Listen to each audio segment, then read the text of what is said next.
नमस्कार साथियों। पार्लियामेंट का विशेष सत्र अभी खत्म हुआ है और इस विशेष सत्र में जो मुद्दे आए हैं उस पर राहुल गांधी जी आपको संबोधित करेंगे। उसके बाद कुछ सवाल लेंगे। मैं आपसे गुजारिश करूंगा कि ये सवाल सिर्फ विशेष सत्र तक ही सीमित रखा जाए। राहुल गांधी जी। थैंक यू जयराम जी।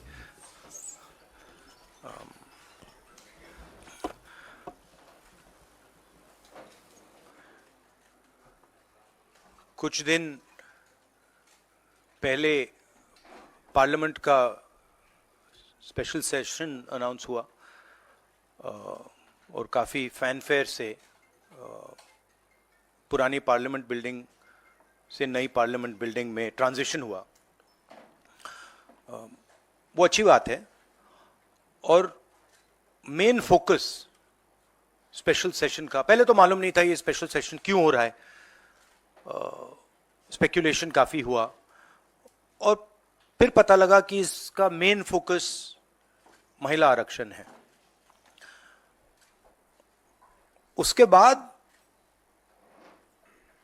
महिला आरक्षण तो बड़ी अच्छी चीज है, उसके बाद ये दो क्लॉजेस, इसमें दो फुटनोट्स हमें मिले। एक की महिला आरक्षण करने से पहले, महिला आरक्षण देने से पहले हमें सेंसस करना पड़ेगा और दूसरा डिलिमिटेशन करना पड़ेगा और इन दोनों चीजों को करने के लिए बहुत साल लगेंगे।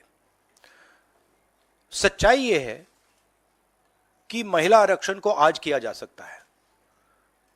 33% आज जो सीट्स हैं लोकसभा में, विधानसभा में, वो महिलाओं को दी जा सकती हैं। कोई कॉम्प्लिकेटेड मामला नहीं है, मगर सरकार वो नहीं करना चाहती है।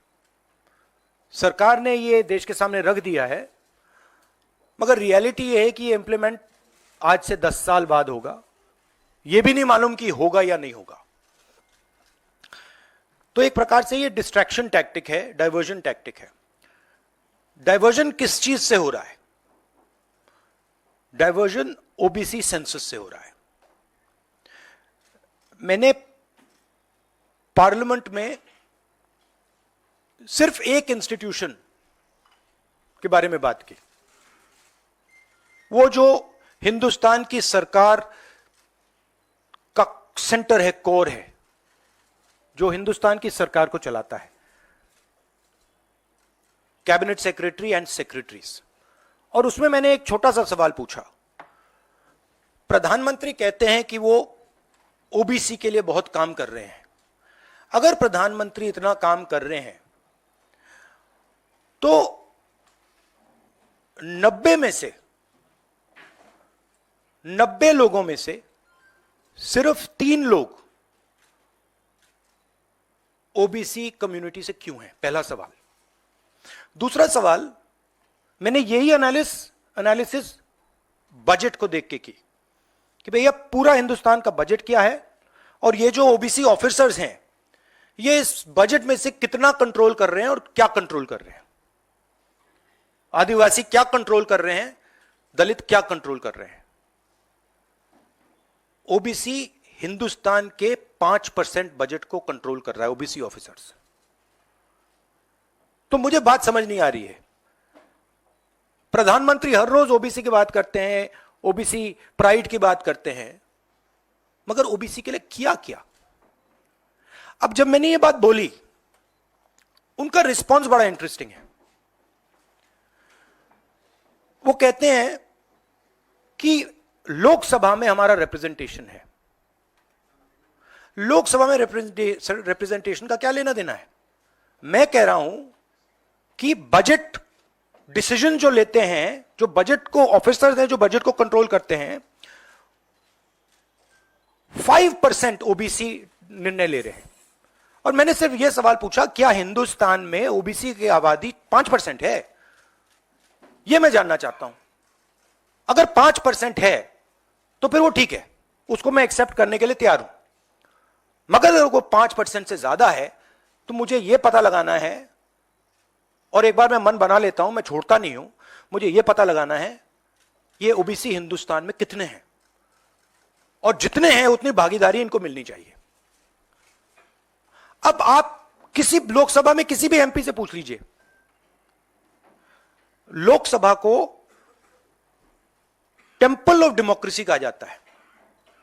आप किसी भी बीजेपी के एमपी से पूछ लीजिए कि वो कोई डिसीजन लेता है, कोई कानून बनाता है, कोई कानून बनाने में भाग लेता है, किसी से भी पूछ लीजिए, बिल्कुल नहीं।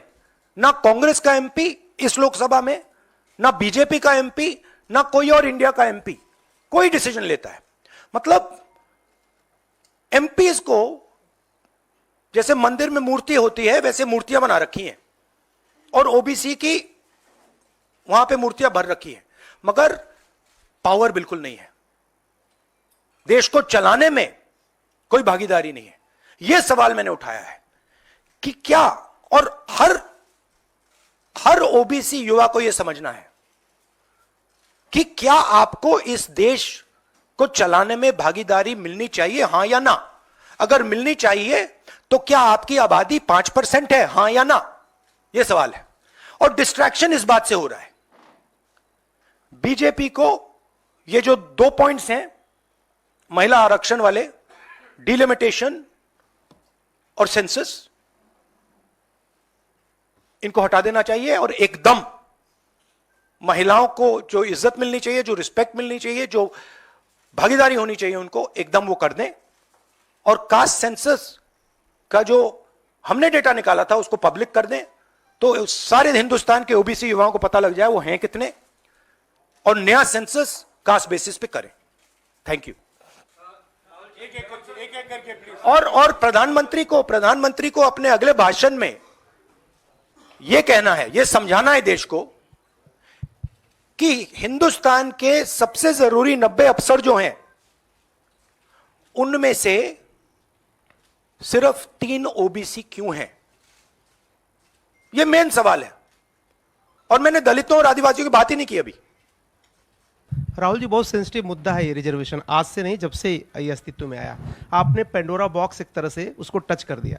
आप कल ये बात कह चुके अपनी स्पीच में कि भाई ये दो, सरकार तो नहीं दे रही, सरकार ने तो पास करा दिया बिल। अब सवाल उठता है आपका, क्या आप आगे चल के सरकार में भी, जैसे सेक्रेटरीज हैं, सरकार में भी और महिला आरक्षण में भी ओबीसीज के लिए अलग से व्यवस्था करने वाले? देखिए, सिंपल बात, स्टेप बाय स्टेप करना है। आपको चोट लगती है तो एक्सरे होती है, पता लगाना पड़ता है कि स्ट्रक्चर में कमजोरी कहां है, हड्डी कहां टूटी। मैं सिर्फ एक बात कह रहा हूं, पहला कदम एक्सरे है कि हमें पहले कास्ट सेंसस के माध्यम से हिंदुस्तान का एक्सरे करना है कि भैया हैं कितने लोग, ओबीसी कितने हैं, अलग अलग कम्युनिटीज कितनी हैं, ट्राइबल्स कितने, ये पहले टेबल पे तो रखो। डिसीजन लेने से पहले अगर हम अपने सामने डेटा ही नहीं रखेंगे तो डिसीजन कैसे लेंगे। वो तो आपने बात की बात की, मगर पहले हमारे सामने डेटा रखो। डेटा रखोगे मैं आपका जवाब दे दूंगा, आज तो डेटा ही नहीं है। दूसरी बात, मैंने अपने भाषण में कहा कि आजादी की जो मूवमेंट थी वो एक शुरुआत थी। Distribution of power, transfer of power to the people of India, Hindustan के लोगों को पावर ट्रांसफर करने का पहला बड़ा कदम था। उसके बाद हमने और कदम लिए हैं। कास्ट सेंसस से जो डेटा निकलेगा वो हिंदुस्तान की जनता को और पावर ट्रांसफर करने का तरीका है। मैं कह रहा हूं कि हिंदुस्तान के जो ओबीसीज हैं, दलित्स हैं, ट्राइबल्स हैं, बाकी लोग हैं, महिलाएं हैं, उनको हमने ट्रांसफर ऑफ पावर करना है। उनके लिए हमें पावर ट्रांसफर करना है, उनके हाथों में पावर डालनी है। फाउंडेशन वो है, और कास्ट सेंसस की जरूरत है, क्योंकि उसको समझे बिना हम ये कर ही नहीं सकते। 1 मिनट प्लीज, अरे रमन जी रुक जाओ प्लीज। हाँ, वन सेकंड। हाँ, देखो, हमारे समय जितने भी थे सही रिप्रेजेंटेशन होना चाहिए। हमारे समय कम था, वो भी खराब है। इनके समय कम था, कम है, ये भी खराब है। हम चेंज चाहते हैं, ठीक है। मेरा कहना है कि जब मैंने यह आंकड़ा देखा मैं हिल गया। मैं बिलीव नहीं कर सकता था कि 90 सेक्रेटरीज में से 3 ओबीसी के हैं। मैं शॉक हो गया, मैं हैरान हो गया, ये क्या हो रहा है। और इसको बदलना है। हिंदुस्तान के जो आम जनता है, गरीब जनता है, उनको पावर देनी है।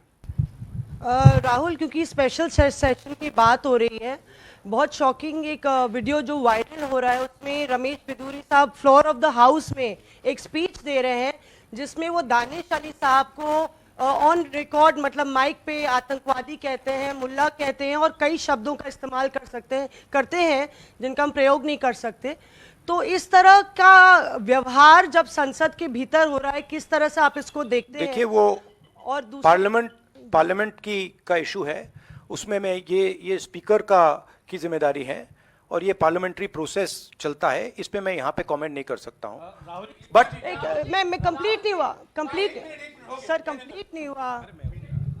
राहुल जी, आप बहुत महत्वपूर्ण सवाल उठा रहे हैं। एक तो देरी का, दूसरा ओबीसी के कोटे की मांग कर रहे हैं। सवाल यह है कि 2010 में जब यूपीए के समय में बिल आया था, तब अगर यही कोटा जो आज कांग्रेस मांग कर रही है अगर दे दिया होता तो ये कानून शायद 10 साल पहले बन जाता। तो ये जो आपसे सवाल पूछा जा रहा है कि आज आप कोटे की बात कर रहे हैं ओबीसी की, क्योंकि आप विपक्ष में हैं। जब सत्ता पक्ष में आप बिल लेकर आए थे उस समय ओबीसी कोटा क्यों नहीं था, और क्या इसका आपको रिग्रेट है, अफसोस है कि उस समय ओबीसी कोटा नहीं दिया कांग्रेस ने? 100% रिग्रेट है, 100% रिग्रेट है। वो उस टाइम कर देना था और इसको हम करके ही छोड़ेंगे। राहुल जी, राहुल जी, मेरा सवाल यह है कि जब भी आप कोई इशू उठाते हैं तो आप लोग, खासतौर पे राहुल जी, आपके ऊपर, आपके परिवार के ऊपर और आपकी पुरानी सरकार के ऊपर पर्सनल अटैक किए जाते हैं, आप लोगों के ऊपर अटैक किया जाता है। आपने ओबीसी का मुद्दा उठाया, आप लोगों के ऊपर अटैक किया गया और उसके बाद आप बेबाकी से आपने बोला भी कि मैं रिग्रेट करता हूं कि हमारी सरकार में इसको शामिल कर लिया जाता तो बेहतर होता। आखिर सरकार की क्या मंशा है? 6 महीने के बाद लोकसभा चुनाव है, 5 राज्यों में विधानसभा चुनाव है, सरकार की क्या मंशा है कि ऐसे वक्त में बिल लाया गया, पास करा लिया गया, डिलिमिटेशन और परसिमन की कोई बात नहीं हुई? नहीं, मुझे, जैसे मैंने कहा, मुझे लगता है कि ये एक डिस्ट्रैक्शन टैक्टिक है और 2 मुद्दों से बीजेपी घबराती है, डिस्ट्रैक्ट कराना चाहती है और ये रिलेटेड हैं। एक है अदानी जी, जो देश का पूरा धन अपने हाथों में कंसंट्रेट कर रहे हैं, और दूसरा कास्ट सेंसस। तो ये रिलेटेड चीजें हैं और इन दोनों बटन को जब मैं दबाता हूं, जैसे यूं दबाता हूं, बीजेपी एकदम जंप करती है। तो क्यों करती है? क्योंकि वो जो ओबीसी कम्युनिटी है, सचमुच में उनको पावर नहीं देना चाहती है और वो पावर अदानी जी के हाथ में कंसंट्रेट करना चाहती है। राहुल जी, आपसे सवाल ये है, क्योंकि जब आपने लोकसभा में भाषण दिया, आपने 90 में से 3 सेक्रेटरी और ओबीसी के, जो ओबीसी कम्युनिटी है उसके हालात के बारे में बात करी। अगर 2024 में इंडिया ब्लॉक जो आपका बना है वो पावर में आता है, तो क्या इन चीज़ों को आप जल्द से जल्द इम्प्लीमेंट करेंगे? क्योंकि बीजेपी साफ तौर पर कह रही है कि आपके भाषण के बाद से साफ लग रहा है कि ओबीसी कार्ड इंडिया ब्लॉक या कांग्रेस पार्टी खेल रही है। तो आप अगर पावर में आते हैं तो आप क्या सबसे पहले देखिए, ये वो कार्ड की बात करते हैं, कार्ड के बारे में सोचते हैं। मैं कार्ड के बारे में नहीं सोचता हूं। मैं जो हिंदुस्तान की जनता है उनको एम्पावर करना चाहता हूं और अगर मुझे दिखे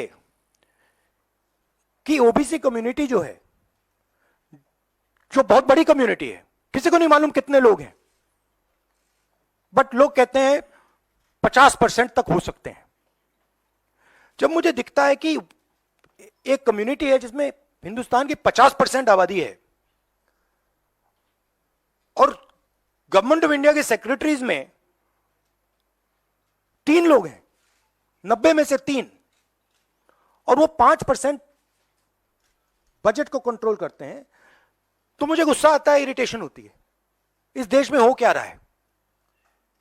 एक तरफ हम अदानी जी को देश के पूरे इंस्टीट्यूशंस पकड़ा रहे हैं, नरेंद्र मोदी जी, और दूसरी तरफ जो हिंदुस्तान की रीढ़ की हड्डी है, जो हिंदुस्तान को चलाते हैं, उनको हम हिंदुस्तान को चलाने में, सरकार को चलाने में कोई जगह नहीं देते हैं, दबा के निकाल देते हैं। तो इससे मुझे इरिटेशन हो रही है। और जैसे ही हमारी सरकार आएगी, हमने वहां पे कर्नाटक में कहा था कि जिस दिन आएगी उस दिन हमारी 5 गारंटीज लागू हो जाएंगी। यहां भी मैं कह रहा हूं, हमारी सरकार आएगी, कास्ट सेंसस होगा और देश को पता लगेगा कि हमारे ओबीसी भाई कितने हैं, दलित भाई कितने हैं, और उनको देश को चलाने में भागीदारी मिलेगी। यह मैं आपको कह रहा हूं। यह छोटी प्रोसेस नहीं होगी, एक दिन में नहीं होगा, मगर नियत समझिए।